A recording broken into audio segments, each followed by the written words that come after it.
Hello everyone. তো গত ক্লাসে আমরা দেখেছিলাম কিভাবে বেসিক সি প্রোগ্রাম লিখতে হয়। আজকে আমরা দেখব কিভাবে প্র্যাকটিক্যালি সেটা কম্পিউটারে করা যায়। তো কম্পিউটারে আমরা যদি সি প্রোগ্রাম লিখতে চাই, আমাদের একটা সফটওয়্যার ইনস্টল করতে হয়, তার নাম হচ্ছে কোড ব্লকস। এটা একটা আইডিই, এখানে আমরা কোড লিখতেও পারি, প্লাস এটাকে রানও করে দেখতে পারি আমাদের আউটপুটটা কেমন দেখা যাচ্ছে। তো আমাদের সময় বাঁচানোর জন্য আমি কোড ব্লকসের মধ্যে গত ক্লাসে আমরা যেই দুইটা প্রোগ্রাম দেখেছিলাম সেই দুটাকে আমি আগে থেকে লিখে রাখছি। যেমন আমরা প্রথমে দেখছিলাম কীভাবে বাংলাদেশ লেখাটাকে প্রিন্ট করতে হয়, এবং পরবর্তীতে আমরা দেখছিলাম দুটি সংখ্যা কীভাবে যোগ করতে হয়। তো আমি যদি প্রথম প্রোগ্রামটাতে যাই, আমাদের এখানে বাংলাদেশ লেখাটাকে প্রিন্ট করার জন্য প্রোগ্রামটা লেখা আছে। তো আমি কিন্তু এক্স্যাক্টলি এই প্রোগ্রামটাই তোমাদের ক্লাসে লিখে দেখাইছিলাম। প্রথমে ছিল হচ্ছে #stdio.h.conio.h, এরপরে হচ্ছে আমাদের মেইন ফাংশন ছিল। তো এখন আমি যদি প্রোগ্রামটা রান করি, আমরা এক্স্যাক্টলি কিন্তু এই কাজটাই করছিলাম, তাই না? তো এখানে ইন্ট মেইনের পর প্রিন্টএফের মধ্যে আমরা বাংলাদেশ লেখাটাকে প্রিন্ট করছিলাম এবং লাস্টে রিটার্ন 0 করছিলাম। তো এখন আমি যদি এই প্রোগ্রামটাকে রান করি, রান করার জন্য আমাকে এখানে বিল্ড অ্যান্ড রানে প্রথমবার প্রেস করতে হয়। যেহেতু প্রোগ্রামটাকে আমি প্রথমবার রান করতেছি, বিল্ড অ্যান্ড রানে আমি যদি প্রেস করি, একটা কালো স্ক্রিন সামনে আসবে। তো এই যে কালো স্ক্রিনটা সামনে আসছে, এখানে হচ্ছে আমাকে শুধুমাত্র আউটপুটটা দেখাইতেছে। তো আমি যদি কালো স্ক্রিনটাকে একটু ডান পাশে সরায় দেই, দেখো আমি বলছিলাম শুধুমাত্র প্রিন্টএফ ফাংশনের মধ্যে আমি যেই লেখাটাকে প্রিন্ট করব সেটা হচ্ছে আমাকে আউটপুটে শো করবে। দেখো এখানে আমি বাংলাদেশ লেখাটা প্রিন্ট করছিলাম, এখানে কিন্তু আমাকে শুধুমাত্র বাংলাদেশ লেখাটাই শো করতেছে। এবং আমি এটাও বলছিলাম যে তোমরা যে প্রসেস রিটার্ন 0, আমরা যে প্রসেস রিটার্ন 0 কথাটা লিখি, এটা লিখি কারণ হচ্ছে আমার প্রোগ্রামে যদি কোথাও কোনো ভুল ত্রুটি না থাকে তাহলে সে আমাকে রিটার্ন করবে 0। এটা বোঝার জন্য যে আমি প্রোগ্রামে কোথাও কোনো ভুল ত্রুটি কিছু করি নাই।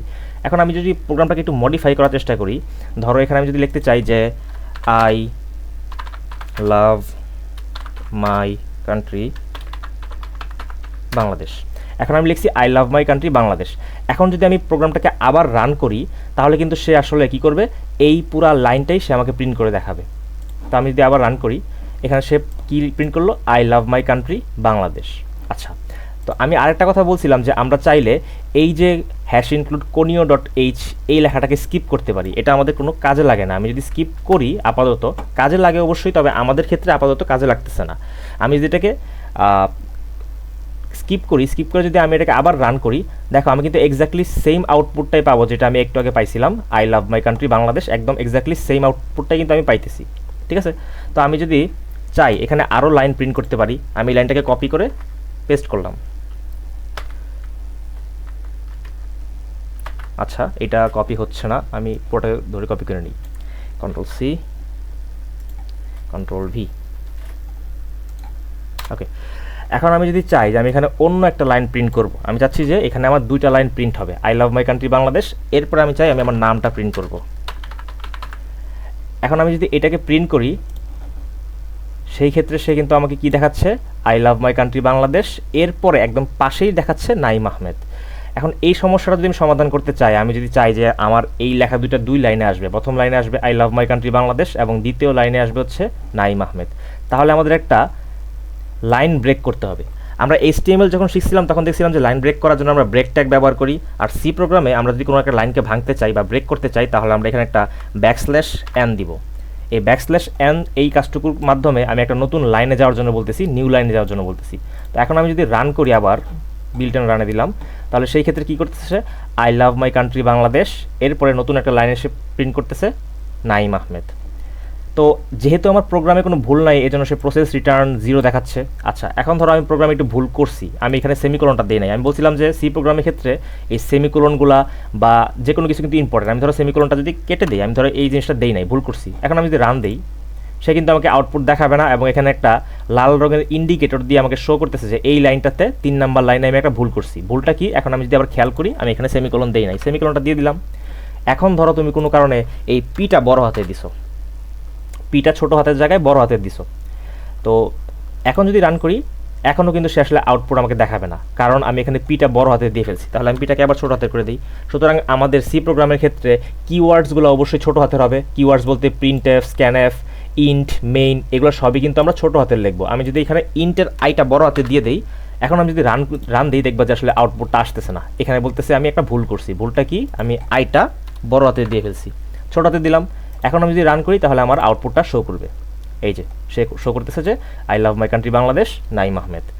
ঠিক আছে, তো আমাদের প্রথম প্রোগ্রামটা ছিল এইটাই, যে কীভাবে আমরা নর্মালি একদম বেসিক একটা লাইনকে প্রিন্ট করতে পারি সি প্রোগ্রামের সাহায্যে।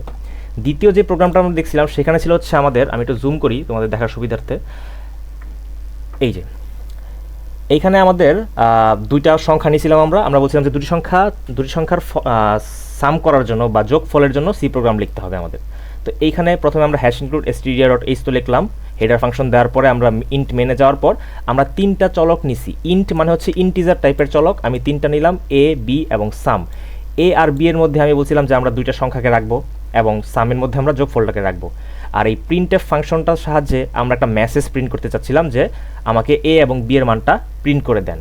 এখন এটা দ্বারা আসলে কী বোঝায়, আমি যদি একটু তোমাদের এই স্ক্রিনটাকে একটু ছোট করে আমি চাচ্ছি এখানে আউটপুটটাকে শো করতে, এক পাশে ইনপুট এক পাশে আউটপুট। এখন আমি যদি প্রোগ্রামটাকে রান করি, এই যে দেখো আমি এই স্ক্রিনটাকে এই পাশে নিয়ে আসি, একটু জুম করি, বড় করি, দেখো আমরা যদি লাইন বাই লাইন চিন্তা করি, দেখো প্রথম লাইনটা কি ছিল যে হ্যাশ ইনক্লুড str.h, ওটা তো আছেই, ইন্ট মেইন, এরপরে আমরা চলক নিলাম। এরপর প্রথম যেই প্রিন্টএফ ফাংশনটা, এর কাজ ছিল একটা লাইনকে বা একটা মেসেজকে প্রিন্ট করা। কোন মেসেজটা?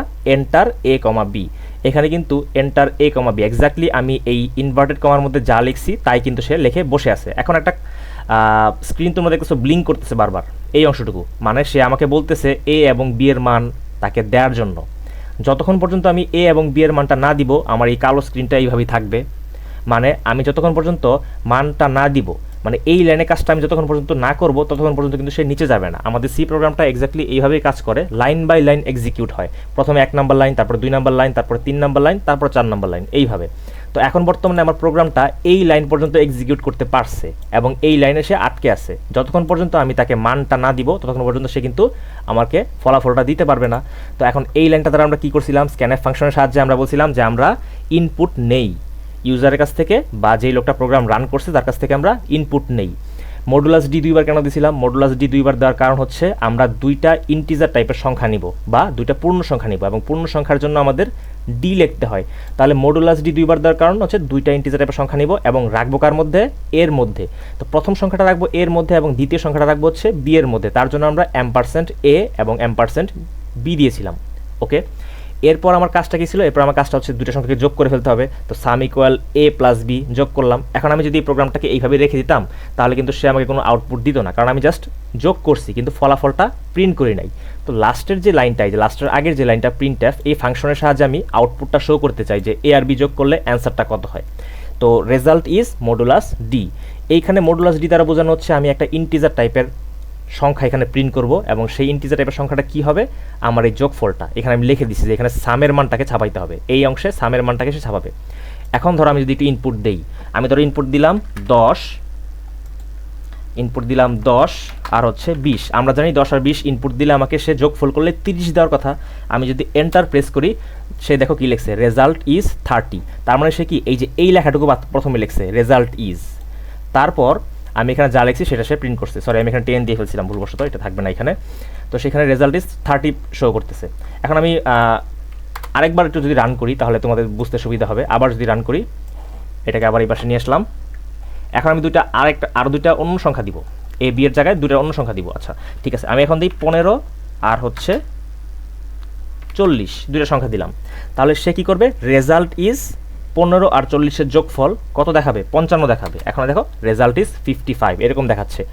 এখন এই যে লেখাগুলা, মাঝখানে যে লেখাগুলা, এই লেখাগুলো চাইলে আমি আমার ইচ্ছা মতো পরিবর্তন করতে পারি। আমি এখানে রেজাল্ট ইজ না দিয়ে আমি যদি চাই সামেশন ইজ লিখলাম, তাহলে এখানে কিন্তু আর রেজাল্ট ইজ কথাটা আসবে না, এখানে আসবে হচ্ছে সামেশন ইজ। আমি যদি আবার জিনিসটাকে প্রিন্ট করি, এইবার কিন্তু সে রেজাল্ট ইজ দিবে না, সামেশন ইজ দিবে। আমি আরেকবার দুইটা সংখ্যা নিয়ে দেখাই। ধরো এবার নিলা তুমি 12 আর হচ্ছে 17, সে সামেশন ইজ 29 দেখাচ্ছে। তো এই ছিল আমাদের গত দিনের যেই লেকচারগুলো বা গত দিনে আমরা যা যা বোর্ডে দেখলাম সেগুলোকে প্র্যাকটিক্যালি তোমাদের দেখাইলাম। তো আমরা যখন কোনো একটা প্রোগ্রাম রান করি তার আউটপুটটা এইভাবে শো করে। আমাদের প্রিন্টএফ ফাংশনটা হচ্ছে আউটপুট ফাংশন, যার কাজ হচ্ছে কোনো একটা মেসেজ প্রিন্ট করা, কোনো একটা ফলাফল ছাপানো বা কোনো একটা মেসেজ প্রিন্ট করা। আর স্ক্যানএফ ফাংশনটার কাজ হচ্ছে আমরা কিবোর্ডের সাহায্যে কোনো ইনপুট দিলে সেই ইনপুটটাকে নেয়া। নিয়ে ওটা সে গাণিতিক ক্যালকুলেশন করতে পারে। এখন তোমাদের কিন্তু আমি সামেশনের জায়গায় আজকে যে এইচডব্লিউটা দিছি সেটা হচ্ছে কি যে তোমরা সাবট্রাকশন করবা বা বিয়োগফল করবা। তো ওইটার অ্যান্সারটা আমি দিয়ে দিই। ধরো আমি যদি বিয়োগ করতে চাই তাহলে তো আসলে আমি এখানে সাম করবো না, সাবট্রাকশন করবো বা সাব করবো। তাহলে আমি চলকের নামটাকে সাব দিলাম। তুমি যদি সাম দিতা তাতেও কিন্তু কোনো প্রবলেম ছিল না, চলকের নাম আমি আমার ইচ্ছা মতো দিতে পারি, কিন্তু যেহেতু আমি বিয়োগ করতেছি তার জন্য আমি এখানে সাব লিখলাম। আচ্ছা লিখলাম। তো সাবের জন্য তো দুটি সংখ্যা তোমার বিয়োগ করতে হবে যেহেতু, তাহলে তো তুমি আসলে প্রথমে সংখ্যা দুটো নিবা। তাহলে প্রিন্টএফের সাহায্যে একটা মেসেজ প্রিন্ট করলা যে এন্টার a, b, এই মেসেজটা প্রিন্ট হবে। তারপরে হচ্ছে তুমি মানগুলোকে দিবা। দেওয়ার পর আমরা এখানে সামের জায়গায় লিখবো হচ্ছে সাব, আর ফলাফলটার জায়গায় লিখবো সাব। এখন আমি যদি এই প্রোগ্রামটাকে আবার রান করি, তো সে আমার কাছে দুইটা সংখ্যা চাচ্ছে, আমি এটাকে আবার এবার নিয়ে যাই এন্টার a, b। তাহলে আমি এবার দিলাম হচ্ছে ধরো 40 আর হচ্ছে 30। তো 40 থেকে যদি আমরা 30 বিয়োগ করি আমাদের 10 হওয়ার কথা। তাহলে এইখানে দেখো আমি কিন্তু একটা জিনিস ভুল করে রাখছি, সামেশন ইজ মডুলাস ডি দা। তাহলে সে কিন্তু করতেছে আসলে সাবট্রাকশন, কিন্তু মেসেজটা কি প্রিন্ট করবে, সামেশন ইজ মডুলাস ডি। আমরা করে দেখি কাজটা, করে দেখি। এন্টার, দেখো সে কি লিখছে, সামেশন ইজ 70। আচ্ছা আমি তো এখানে প্লাস দিয়ে রাখছিলাম, ঠিক আছে আমরা একটু আরেকবার জিনিসটাকে করি। এখানে প্লাসের জায়গায় আমি এবার দিব মাইনাস, এবং সামেশনের জায়গায় লিখবো হচ্ছে সাবট্রাকশন অথবা রেজাল্ট ইজ। আমি রেজাল্ট ইজই লিখি, রেজাল্ট ইজ মডুলাস ডি। এবার যদি আমি রান দিই আবার এটাকে, বিল্ট অ্যান্ড রান, ওকে। দুটি সংখ্যা নিতে হবে আমার, 40 নিলাম আর হচ্ছে 30 নিলাম। তাহলে আমার বিয়োগফল 10 হওয়ার কথা, তো রেজাল্ট ইজ 10 আসতেছে। প্রসেস রিটার্ন 0, কারণ আমার প্রোগ্রামে কোথাও কোনো ভুল নাই। ইন কেস আমি যদি ভুল করে ফেলি, একটা ধরো আমি এই ইনভার্টেড কমাটা দিলাম না, এটাও কিন্তু একটা ভুল। এইটা যদি একটা ভুল হয়, আমি যদি এখানে প্রোগ্রামটা রান করার চেষ্টা করি, দেখো সে কিন্তু আমাকে রান করতে দিতেছে না। যতক্ষণ পর্যন্ত আমি ভুলটাকে সংশোধন না করব সে রান করবে না। আর সি প্রোগ্রাম যে লাইন বাই লাইন এক্সিকিউট হয়, তার বোঝার আরেকটা সুন্দর উপায় হচ্ছে এইটা, যে তুমি দেখো 4 নাম্বার লাইনে ভুল করছো বলে তোমার কিন্তু প্রোগ্রামটা 4 নাম্বার লাইনে আটকে আছে, নিচে কিন্তু যাইতে পারতেছে না। যতক্ষণ না তুমি এটাকে ঠিক করবা ততক্ষণ না সে নিচে যাইতে পারবে না। তো এই আর কি। তো সি প্রোগ্রামে আসলে আমরা বেসিক এগুলোই দেখছি। নেক্সট ক্লাস থেকে আমরা আসলে অ্যাডভান্সের দিকে যাওয়া শুরু করব। Thank you everyone.